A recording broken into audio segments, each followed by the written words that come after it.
Buti na lang wala ako sa red eye flight kasi ngayon ko lang nalaman yung kwento ng lady in waiting.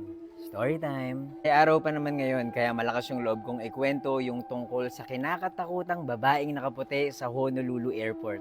Madalas daw makita ng mga pasahero yung isang babae na naghihintay sa waiting area ng airport. Parang nag-aabang ng eroplano na hindi dumarating. Ako nga pala si Buji at mahilig ako mag-story time. Kung di niyo pa ako fina-follow i-follow niyo na ako. Pero minsan daw, nakikita rin daw siya ng mga empleyado ng airport sa mga lugar kung saan off-limit sa mga normal na tao.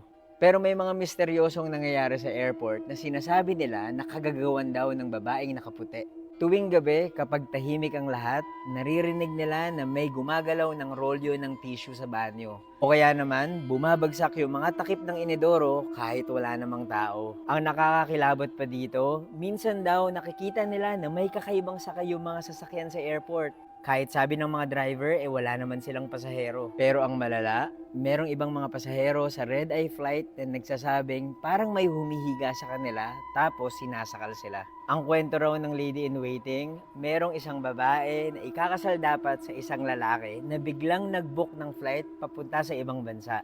Naghihintay yung babae, pero hindi na bumalik yung lalaki. Sa sobrang tagal ng paghihintay at siguro sa kalungkutan, hindi niya na kinaya at pinili na lang niyang tumawid sa kabilang buhay. Ang sabi nila, hindi pa rin daw natatahimik yung kaluluwa ng babae. At hanggang ngayon, hinihintay pa rin niyang bumalik yung mahal niya sa buhay. Ito yung kwento sa airport ng Honolulu sa Hawaii. Buti na lang malayo ako doon. Pero malay nyo, di ba, sa ibang airport, meron din palang naghihintay at nagpaparamdam ng kaluluwa.